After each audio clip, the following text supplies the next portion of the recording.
Bonjour, j'espère que je vous ai pas manqué tout d'abord. Et puis on se retrouve tout simplement pour une nouvelle vidéo. Oui, il y a eu du mouvement. Il y a eu bien en effet du mouvement ces temps-ci. Trump a encore fait des siennes. L'année dernière, on s'était mangé quoi? Les jolis tarifs douaniers. Cette année, qu'est-ce qu'on se mange? Qu'est-ce qu'on s'est mangé en tout cas en bourse? La peur et la panique liées à la guerre en Iran, qui a duré, je crois, 39 jours ou 40 jours. Bref, un truc dans le genre. Et en vrai, c'est une peur compréhensible, puisqu'une partie, on va dire, des sources d'approvisionnement et en tout cas de récolte, je crois, du pétrole ont été détruites. Ça représente environ 5% de la production mondiale de pétrole. Donc ça, ce sont des faits. Mais surtout, le plus gros, c'était tout simplement la coupure en approvisionnement du pétrole pour une partie de l'Asie.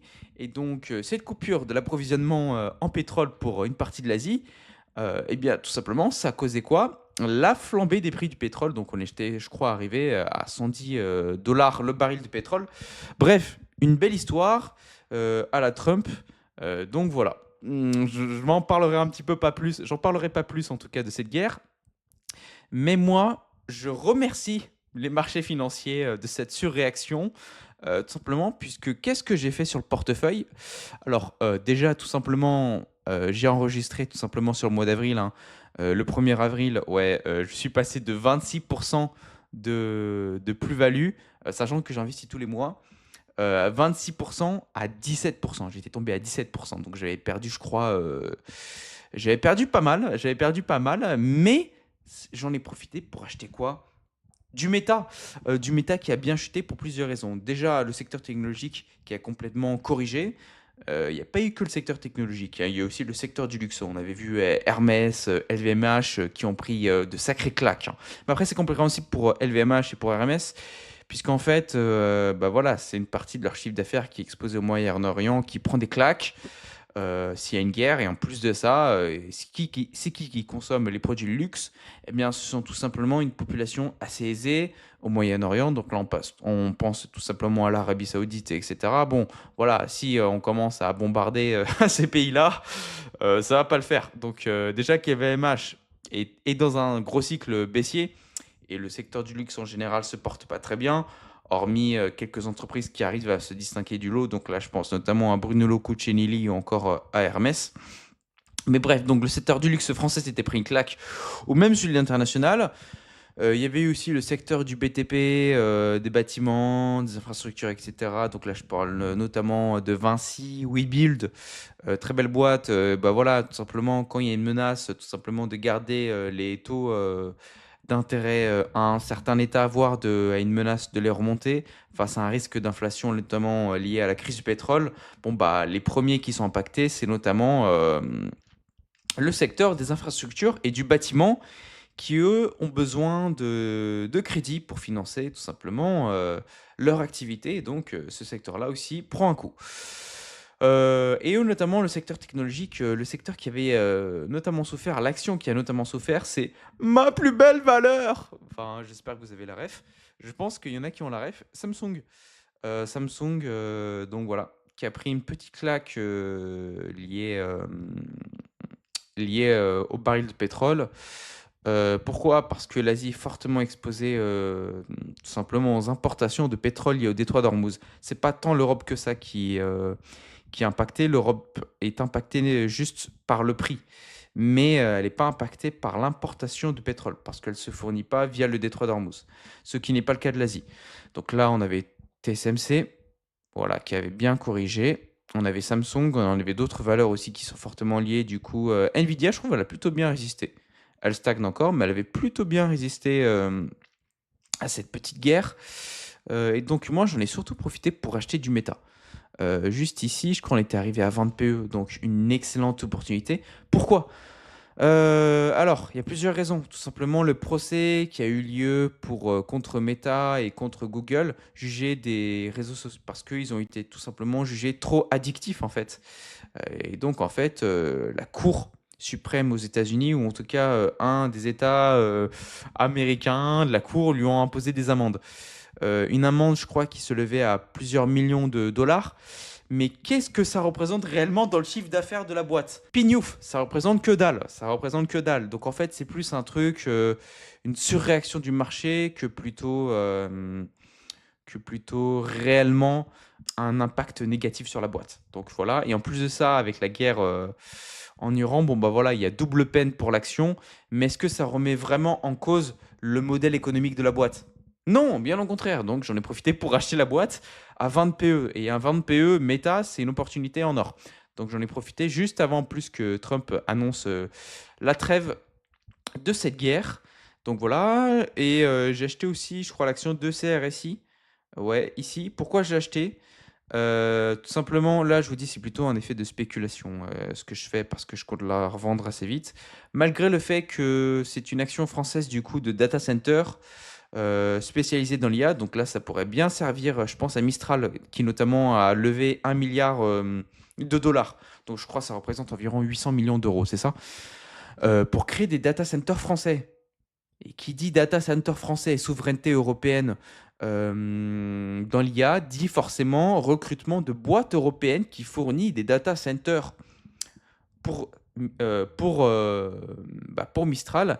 Et donc là, je pense à deux CRSI. Donc c'est pour ça que je pense que notamment deux CRSI continuent à monter en ce moment. Et sachant que leurs perspectives de croissance sont attendues à des niveaux de fou. Donc j'en ai profité pour acheter une petite position de ce RSI. J'ai mis, je vous dis pas de bêtises, 100 balles hein, sur l'action. Donc je vais pas non plus devenir millionnaire avec ça. Et donc voilà.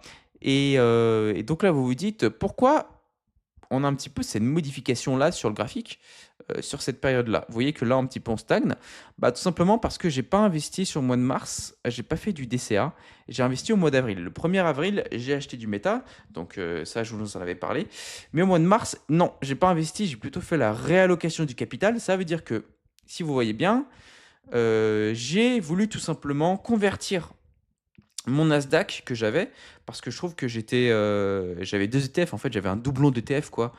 J'avais le Nasdaq et le SP 500 et je trouvais ça un peu inutile de garder un doublon d'ETF qui était exposé sur les mêmes boîtes, alors qu'en fait tout simplement je pouvais tout simplement maximiser la diversification de mon portefeuille en vendant le Nasdaq et en achetant plutôt à la place Nvidia, un petit peu de secteur défensif, donc Nutrien qui vend notamment des engrais pour l'agriculture, parce que l'agriculture, il y en a toujours besoin, et donc si le graphique veut bien fonctionner, bien évidemment, je pourrais vous montrer Nutrien. Et donc j'en avais profité pour acheter voilà, cette boîte-là du secteur défensif, parce qu'il en faut bien dans le secteur primaire. Et aussi, j'en ai profité pour acheter deux CRSI. Donc en fait, j'ai converti la vente de mon Nasdaq sur ces boîtes-là. Et donc, on est beaucoup plus diversifié sur mon portefeuille aujourd'hui qu'avant. Et ce qui me permet donc de renforcer géographiquement des positions au Canada, en France, et tout simplement d'être toujours exposé au secteur US. J'ai rajouté aussi une petite troisième section d'analyse ici de mon portefeuille. J'ai analysé la boîte Reddit. Reddit que j'ai pas acheté. Reddit que j'ai pas acheté, j'aurais pu l'acheter hein, quand il était à 125 dollars.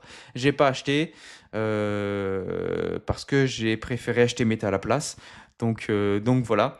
Mais donc en tout cas, c'est un outil que j'utilise aussi à un prix juste pour calculer le prix juste de la boîte en fonction de moi, de ce que j'en pense du business d'une boîte.